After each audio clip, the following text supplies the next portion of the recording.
welcome to another episode of BCG's Talking Shit. My name is Barrett Courtney, and here joined with me are my great co-host and great friend, Ricky Baldazan. Henry is usually here. Henry is in Paris. So since he's in Paris and since he's out in the great world, we have a special guest with us today, Daniel Fielding.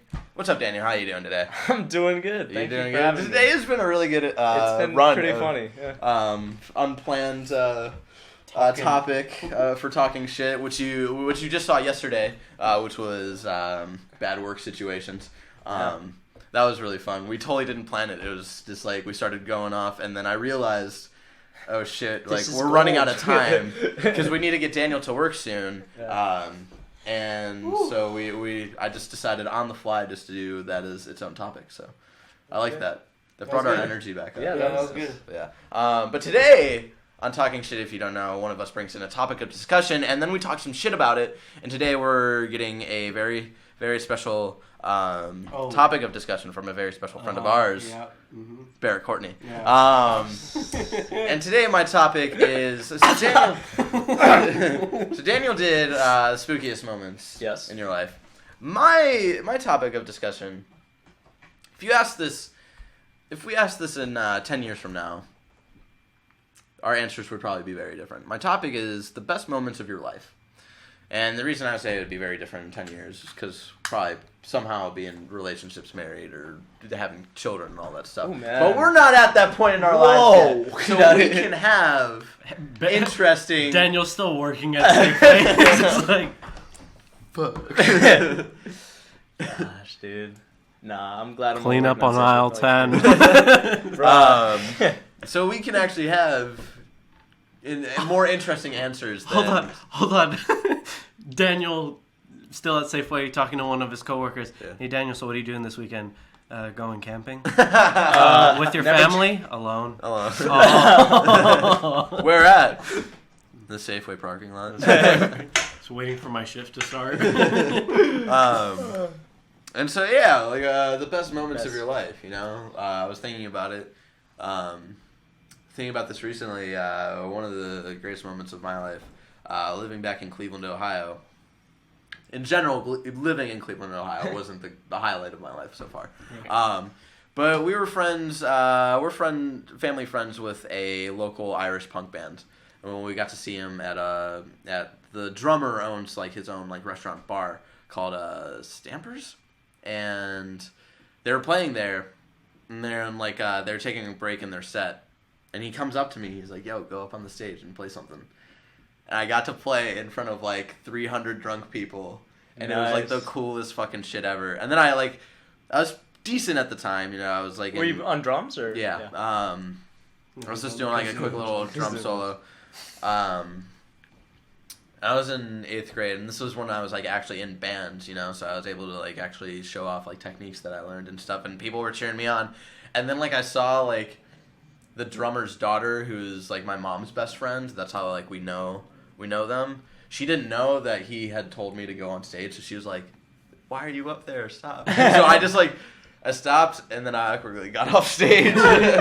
But before that was like one of the greatest moments of my life. I already know like the greatest moment of my life ever. Are we limiting this to like an amount or? No, we can just like throw in general. All right, yeah. That was just the one I wanted to start off with because that's the one that comes to mind. I know, like, I'm pretty sure I know, like, my two, like, favorite moments of my life. Mm-hmm. But I think this one would be, like, my all-time favorite one. So, I'm dating Tasia now. It's my girlfriend. For Stove. The past, A.K.A. Stove. A.K.A. Stove. Which is another story to explain why that's the name. But her mom has worked in a lot of different jobs here in the Bay Area, so she knows a lot of people, knows a lot of connections, has worked with a lot of famous bands. Yeah, local to the Bay Area. Local to the Bay Area. I know where you're going with this. Yeah, and she's really good friends with the daughter, well, good friends with the band as well, but specifically the daughter of the lead singer of one of like my third favorite punk band in the world, or favorite band in the world, Cos Bar. Yep.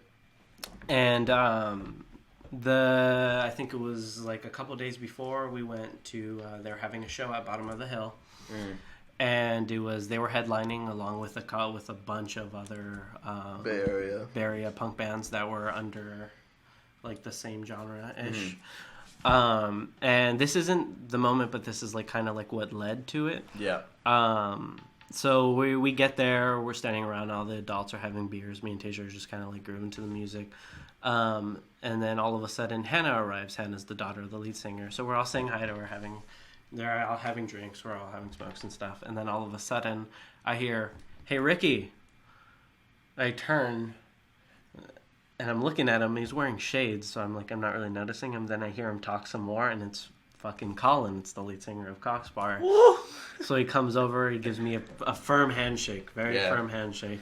He's a man. And he's the man's man, and he asked me, he says thank you for coming, blah, blah, blah, blah, blah. And he goes off and does his thing. Again, It's a concert, he's busy. Yeah. Whatever. He's doing his thing. So fast forward, like, I think 2 days, it was that same weekend. I like to help Tasia's mom with stuff. Yeah, usually it's like household stuff. Household stuff. Yeah. I like to be helpful. You're a good person.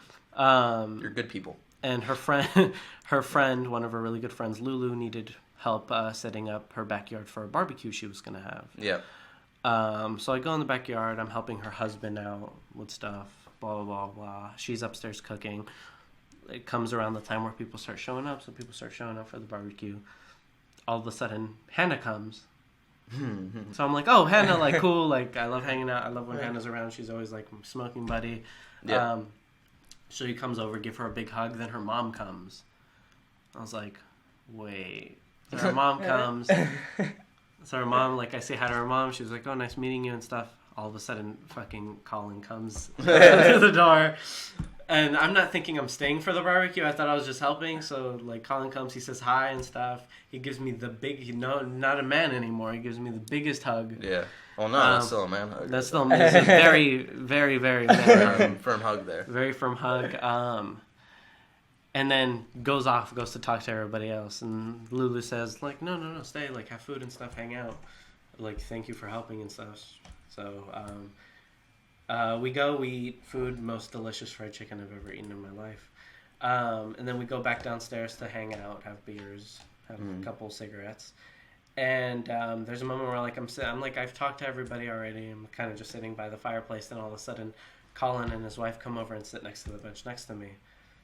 This was followed by maybe 2 hours straight of us just talking about his band, talking about stuff that I like, talking about me playing bass, talking about experience with him and Rancid and all this other stuff, everything that happened, getting to talk to him about my favorite song by them, experiences, them getting me through high school, all this other crazy stuff that I never thought I'd imagine.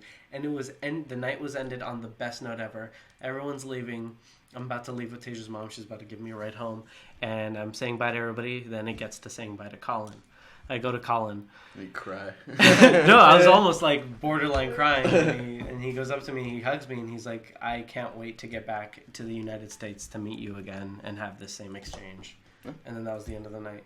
Like, wow. Like one of my favorite bands in the world. Have idolized this guy throughout high school.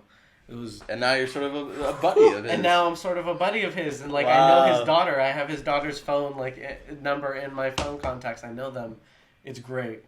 It's ridiculous. Wow. Yeah, I spend an Easter with them. Like it's like what the fuck. Yeah. I've met Lars from Rancid through him. It's ridiculous. If we're gonna talk about meeting like really cool people, Robin Williams. Well, we'll get to Robin. The one that's not as great, because I'm not a huge fan of his anymore. But at the time, I got to meet Tom DeLonge at Warped Tour 2008, because it was the Warped Tour before I moved out here. Because I moved out here in December of 2008, so yeah, that makes sense. The Angels and Airwaves was touring, and I got to, play he wanted to play thumb wrestling with me, so we did thumb wrestle. That was cool. He drew mustaches on everybody else on the poster that I got, and eventually lost in the move coming out here, so I don't have that anymore. That was probably one of the saddest moments of my life. But yeah, that was really cool. Like at the time, like now it's just like whatever. He's a fucking idiot loser. But I still Daniel, let's move on to you before we go. Gee, Ricky's was amazing. So mine seems lackluster, but it's in the similar vein of Barrett's, performing in front of others. This is kind of recent. My junior year, my high school drama program did cabaret as a musical, and I played the MC, and I was super happy to do that role because it was a role that was really good. that I really enjoyed to do. Not everyone can pull off fishnets. Yeah, There's I wore fishnets. Yes, there's a for sure category when it comes to high school acting, and there's certain roles where it's a Daniel Fielding role. No one else. I can't see anybody else playing those roles. And the Daniel Fielding and then like your Barrett Courtney. Yeah, I was Barrett usually Courtney's role. Villains. Yeah, you're guys. like Kevin Spacey of high school. And then he was just like the fucking weird, like whatever the shit. Clown, Daniel whatever. Yeah, you like the clown. Daniel parts. roles. So regardless, I'm playing the MC, and opening night comes around. And, I'm not nervous. Barrett, we're actors, so we don't really get nervous. We're actors. We don't have emotions. We have no emotions. No, so opening night's coming, and people are really excited outside in the audience. They really want this to start. Barrett hates musicals, but everybody else really wants this to start. It was so fun. And so the curtains open up, and if you guys know cabaret, cabaret opens up with me singing a welcome song, Willkommen, whatever. I'm walking, the curtain opens up, I walk down the stairs, and I sing those first few bars, and people start cheering, just like right off the bat, they start cheering. I hadn't even started the song, and they start cheering. I'm just strutting around doing my thing, and people are cheering while I'm doing it. And it was a really surreal experience, because I was like, wow, because that had never happened before, where I had been performing in a play or something, and people were already cheering me on. Our theater production to like... People are just sitting there silently. And then they'll clap a little bit at the end. For the first time, people were cheering before I'd even started singing. Because you're a fantastic singer. It was awesome. And Henry was also, like, I bet if Henry was here, he would also talk about cabaret. He didn't have a huge part, but he had a solo, which was the highlight of that whole musical. Yeah. He is the best singer, I think, out of everybody who's in really wide range drama. But not to take from you, because you're also very talented as well. Yeah. But I just want to throw that out there because Henry isn't here. Not with us, he's he here. died. This is our memorial. This is our memorial of Henry. That's right here. Rest in peace. But yeah, I totally. But yeah, the idea of like being on stage performing for people and them already cheering for me, I felt like a rock star, which is something that drama actors don't really feel that often. Yeah. If we're talking more performance stuff, I don't have that kind of sort of applause where like I just walk on stage and people are just like, woo! Well, actually, no. That did happen once. Cleveland! That did happen once, actually, for Mousetrap. I remember the opening night for Mousetrap. People cheered for my entrance, which was pretty cool. I was one of them. I barely knew you, and I was like... Yeah, I met you once when you were shirtless. Yeah, I was like, yeah, nipples! But I'd say the proudest moment in the drama department for myself would have to be, we did a little play called Tartuffe. And both of my proudest memories are from this play. Tartuffe, if you don't know, is about this guy who pretends to be religious to fool a man into making him like live off of him, this rich man who wants to believe in religion. And so Tartuffe pretends to be religious. He's really just a bum. He doesn't really give a shit about anything. He just wants money, and he wants food, and he wants to have sex, and all that great stuff. And like the rest of the family sees through Tartuffe's bullshit. It's only the friend the rich man of the house who doesn't see it. And so the man of the house sister, played in this play by our good friend Betsy Borst. Betsy. They're one of the acts opened up with a scene with me and Betsy, and I'm again Tartuffe's a pig, so I'm like eating chicken wings, and these chicken wings were so gross because they were like those ones you had to microwave, and we had like they looked fucking gross. They had the same pack. Like we didn't buy new ones for those 2 weeks. Like they were like it wasn't like the same one, like the same ones on the plate every night, but it was like the same ones from the freezer. You know? It wasn't like too bad, but it was still like frozen chicken wings are not the best. Yeah. But and I had like my wine, which was fucking cranberry juice or whatever. And so I'm walking around at one point, like one of my stage directions was like walk downstage left, or like with the chicken wing still like eating it. And this is one of the proudest moments of my life because I also love improv as well. I finished the chicken wings. For some reason, I don't know why I had trouble with this chicken wing. I dropped it on the floor during it was, I don't think it was closing. It was either the Friday after we opened or it was actually closing night. It was one of those two. Right. Because I remember a lot of people being at that one, and I remember opening night wasn't that big of an opening. So I dropped the chicken wing, and it was just one of those moments where you think when you look at it, you think it looks planned, but it was just such great improv. It wasn't like spoken or anything. It was just like Betsy and I, we both looked down at the chicken wing. We both looked at each other at the same time. We both looked down at the chicken wing. I pick it up and start eating it again. And not the most proudest moments of my life. But you did it. I fucking killed that part. And also dedication. And that's how you make a good performance, not sending pigs' bodies over to your fellow castmates. Fucking fired. Jared Leto. Nice. So, and my other proud moment, again, like Tartuffe, he's trying to have sex with the rich guy's wife, and it's like the best scene in the world. This thing was great. And so there's a scene, and it's a very famous scene where the wife's like, "Okay, to prove to you that Tartuffe is shady, you'll hide under this table, and then I'm gonna pretend to take on his advances." He's like, "All right, you're crazy, but I'll hide under the table," and she brings in Tartuffe, and she's like, "Yo, let's do it. Let's get down in the dirt." And he's like, well, I don't know. Do you like really want to do this? And she's like, "Yeah, let's do it." And he's like, "Yes." And then like the husband starting to realize, oh shit, he is actually really shady. Lets it drag on for a little while because he's still sort of mad at his wife. And so she's like trying to get his attention, like, "What the fuck are you doing?" She's like, she says to me, like, Tartuffe, she's like, "Go out into the hall, make sure no one's there before we have sex." And so I'm like, "All right, like, you're dumb, but whatever."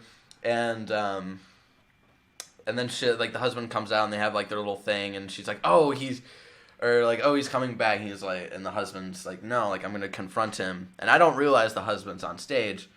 And I yell from, I improv this line. I was able to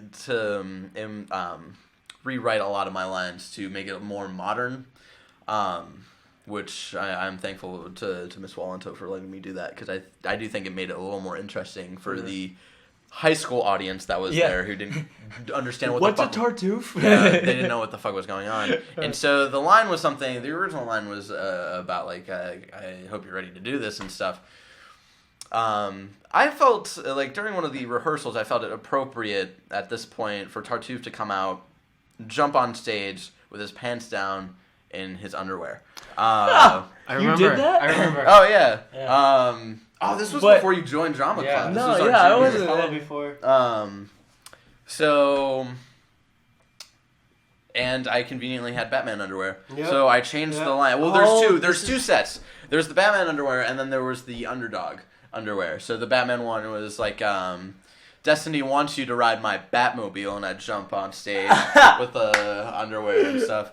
And now thinking back on it, I would have loved going back to that. Hopefully I do another rendition of Tartuffe where I go on and my boxers are really bulged up. And then you see, like, sort of, like, it's, like, suspiciously, like, really big. Yeah. And, like, when the husband starts yelling at me, I pull out a banana and start pointing at it and yelling at it. Like, that would have been great as well. And then the underdog one was, like, have no fear. underdog is here and jump on stage with that. Again, not one of my proudest moments, but it is one of the favorite moments of my life. I remember the bulge and like Mr. Scott like. Oh yeah. Mr. Scott was like, "You might want to hide your bulge there." Yeah. Yeah, that was so fun.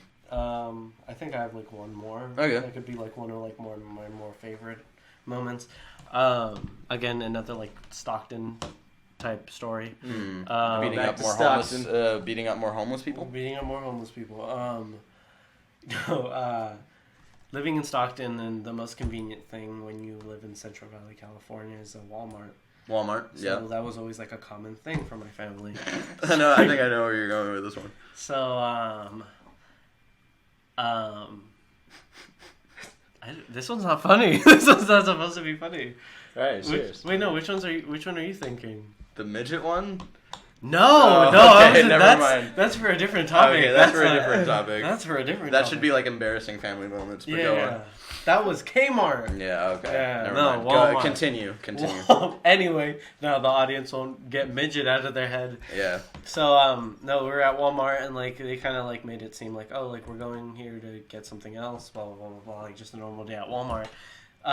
Then all of a sudden, like, my mom was like, oh, like, go check out toys or whatever, go do your thing. So I go do my thing with my brother. We would go running through the aisles looking at toys, then they finally call us back. We come back, they just got me a bike. It's my first bike ever. First bike ever. I literally like rode the thing home. Nice. With my brother like walking next to me. Learned how to ride a bike like a normal bike a year later. And then, like, now every time, like, I ride a bike, it just makes me think of living in Stockton because, like, that's, like, all we did. Like, that's, like, a strong childhood thing. I totally feel that as well, like, living in Ohio. Right. That was your means of transportation. Yeah. So, like, now, like... Fucking city kid right here. City no, it just reminded me because during the weekend I spent it in Sacramento. And, like, I had riding a bike around. Yeah, so, like, the whole time, like, it was very nostalgic, like, riding it through Sacramento and thinking of Stockton and being like, this is, like... Total reminds me of nostalgia trip right here. Really and that's weird. why I like riding my bike when I'm back in Cleveland. Like my grandpa likes to offer like me to use his car to drive around and see friends, but I like riding the bike. It's just something about riding a bike that's like completely. Because one, it's like I get my exercise of the year out of the way. There you go, right? But there's just something about it that brings you back to your childhood. It's really nice to cruise. Yeah. And take a bike every once in a while, and like again, like doing this trip, I'm gonna do this next thing for both like convenience and because I really want one after having that nostalgic trick is once I get my paycheck is invest in a bike. So I can have a bike in Sacramento so me and Tasia can actually like bike to places instead of like one person relying relying on bus or walking. And then another thing is just to like have that there now that like if I like it's just a nice thing or like if I just need a break from being inside, go out and fucking ride your bike and just have that nostalgic trip again. It's something else. It's crazy. Yeah. It's one of like my more like one of the only mature moments in my life where like I'm on my bike and not thinking of stupid fart jokes where it's just like, oh, like this is childhood. This is the only like bright thing I can actually remember of Stockton. So yeah. That was nice. Shut the fuck up. Daniel, do you have any more proud moments of your life? One more short one. This is even farther back. This is like 5th grade, around 4th, 5th grade. For those who don't know, I used to play soccer. I was a soccer player. I actually... No. Really? No way! Yeah! No! Yeah! Oh. What? No, so... There's no way. Jokes aside. Jokes aside. Jokes aside. Shut up. Jokes aside. Yeah, I before I wanted to become an actor, I actually wanted to become a soccer player. I wanted to become the next Messi. Damn. Or I don't know. Before I approached you in that random store in Stonestown and told you to audition for the play. You wanted to be. I was soccer player. I was on. Yeah, you were high school team. Mr. Scott's team. Great. So yeah. Credit given to you for his acting career. Yep. As credit given to me for Jack's acting career. So back to my soccer career. 5th grade, I was on a club team. It was one of those city club teams, and we're in the championships for our division. And it's a close game. Back then, I played I think I played mid-right. I think that's probably what I played on the wing. And so, yeah, what does that mean? Yeah, so anyway, we're on championships. I'm playing mid-wing, and it was a hard game, and it's tied. It ends up being tied 2-2. We go into overtime for 10 more minutes. Still tied 2-2, so we go into penalty kicks. Oh, man. So guess who's last in the penalty kick rotation? I'm the last guy. I'm the winning shot. So here I am. It's tied. Each penalty kick, each penalty kick has been back and forth. You know, we make one, they make one, we make one. So it's tied. They miss on last one, meaning when I go up there, if I make this shot, we win the championships. And if I miss that shot, we would lose. It turned into a Charlie Brown moment. So, yeah. So then I run up, I miss it completely, fall on my back. No, I'm hella nervous, my heart's pounding, and it's fucking silent. We're at Chrissy Park way out there. Chrissy Fields Park way out there. So it's silent as hell, and I run up there, and I do this beautiful, like, I kind of flubbed it, actually. I hit beautiful, and then I flubbed it. I dragged my foot a little bit, and so I kind of hit it kind of weak. Luckily, it was just out of the goalie's grasp, and it goes into the right corner. Fucking, classic movie scene. They run up, carry me on the shoulders. I'm like on top, just riding everybody. Everybody's cheering. We get our trophies. We're just holding it up. And then McDonald's comes in. No, Ronald McDonald's get in my truck, kid. So that was really. I mean, winning championship goal, movie scene. Trophy. I have a similar. One. That was one of the best moments probably in my life. Because when I was a child, I wanted to play baseball, and for the first growing up, a lot of the seasons, my stepdad and my mom were the coaches and the GM. But this was the first year that they weren't. Like they were too busy like doing work stuff. So I was still like on a team with some of my friends though, like my good friend Marty Hartzell. Marty Hartzell. He's actually the friend who came out here. He's part of the Marines as well. That guy. Right. And thank you for serving our country, Marty. So it was like him and a couple other friends, and we made it to the championships. Yep. And weirdly enough, we were playing the pitcher of the team that we're facing used to play on our team. So it was like this whole like you backstabbing bitch. Yeah. But anyway, we were down. It was like a total like underdog moment because like most of our team was pretty solid, but there was this one kid who was very short, very plump, had asthma. That was hella me.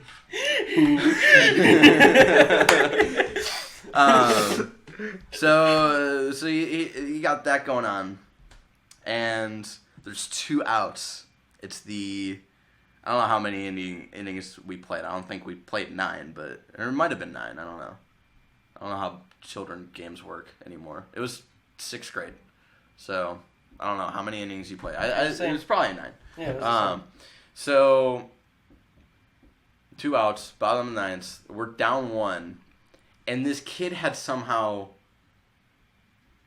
Or no. Yeah, this kid had somehow the little kid had somehow made it to 3rd. Okay. Like it was like a total like even if we lost like that was a great moment like go that kid, and I was fucking up. I was up and I was fucking up. Strike 1, and I wasn't swinging. I couldn't find my pitch. Strike 2. Still not my right pitch. And my dad, he told me when he was watching this, he's like, "Fuck Barrett, if you're gonna go down swinging." This is dude, this is intense. This is gonna turn into Dazed and Confused. We're like waiting for you in the parking lot. Yeah. They're spanking you to no more Mr. Nice Guy. and so like 2 strikes, it's 2 outs. And the next pitch comes right down the middle, and I hit it right over the catcher, the pitcher's head, and it somehow gets like in the middle of that gap, and I score a double, and I score that kid in, and so it's tied, and Marty Hartzell comes up, and he is a fucking like this kid's big now, and like his body size now matches the strength that he has always had, he's just fucking coming up there, he's fucking pumped.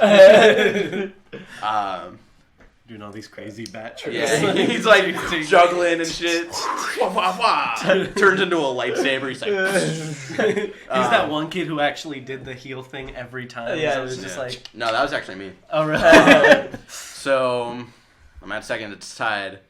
Marty hits it to center left in the gap. I was the scoring run. Yeah. It was so fucking awesome. I think the only proud... Something about sports is like really... yeah. The only proud moment I ever had playing Little League Baseball was I played shortstop and getting hit directly in the face with the ball. and then wait. Getting hit directly in the face, like bloody nose and all, fucking bolting to home plate and tackling the kid who hit me with the ball. Just like wailing, and then him flipping me over and wailing on me until the umpire finally like... Was this in Stockton? Yeah! Of course it was in Stockton. Oh, fuck. What else was I gonna do? We would say that same year, it was like before the season actually started, like we were doing like practice or whatever. And... Marty's older brother, like, we were all family friends and stuff, and so Marty's family was there, and his older brother, who wasn't on our team, he was like, I think he was like a good 4 or 5 years older than us, and he was just like, it was sort of like the end of our practice or whatever, and there was this kid who was originally, like, stationed at shortstop, and he wasn't, like, the best player or whatever. Marty's older brother gets a line drive straight to this kid's fucking face. Ouch. And I think the kid broke his nose. Like, everybody in the area, like their hearts skipped a beat. They're like, "Fuck." Yeah, that's rough. He didn't play. He didn't play for the rest of the season. That sucks. Yeah. He would. I don't even think it was more of an injury thing. I think it was just more of a trauma. Like, I don't want to be on there anymore. Yeah. But it sucks when you're like a little kid and you experience that because it's not always like that. It's like that's what usually like playing like Little League baseball at least. That's usually like the more fun thing to do, especially in that kind of town. So like having that happen and then not want to do it anymore like really blows. Yeah. Blows. And then the last one we do got to finish up because we got to take Daniel to work soon. You gotta work. You got work. And then later we do go to record video games and shit. Yeah. So my last one, very proud moment, was several times running into Robin Williams around the city. Yeah. It was one of my first San Francisco memories. We were going to this comedy thing on Hippie Hill, and he got some award.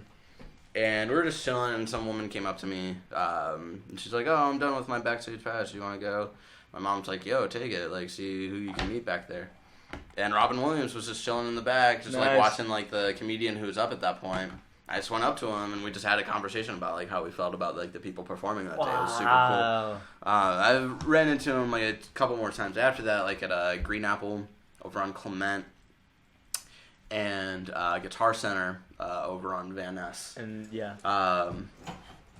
and by that time, it was by the time of Green Apple, where he was like recognized me to the point he's like, "Yo, you changed your hair color." Which was like, so like at that point he was probably thinking, this kid is weirdly stalking me somehow. But it was still like really cool that he was like able to remember that, you know, because if I ever that's awesome. Rest in peace, Robin Williams. If I ever met him while he was alive, the one thing I'd ever ask from him is just to do the Peter Pan crow, just do the Lost Boys crow for me. That's another, like, that movie was such a child. I know most of the words to that whole movie. I just want to hear that one crow one time, and then that's it. All right. Alrighty. Well, thank you for joining. This was a great one. I'm glad I brought this one. That was good. Great topic, Barrett. Thank you. Thank you for joining us here at Talking Shit. We go up, every Talking Shit episode goes up every Tuesday, Wednesday, Thursday. You can catch us there. We've got more episodes, like more shows. We got quick reviews every Monday. We've got Let's Plays up every Friday. And if you have a topic of discussion you want us to talk some shit about, you can tweet at us at baiazonagamers. You can tweet at me at Banandler You can tweet Henry, who's not here right now, at Henrysaurus. And if you have any technical questions about any of the stuff, how we make all this work, we can tweet our tech guy 7 at 7, like actually spelled out, Morris, but the O is a 0. Did I get that right? Yeah. Cool. You can tweet at him, ask him any technical questions you might have. And if you're not on the tweets, you can email us at baiazonagamers@gmail.com. Daniel, thank you for joining us. This is the last episode that we're recording for this week with you. So, again, thank you for joining us. It was great having you here for this week. You. And until next time, guys, have a great day full of shit talking. Thank you.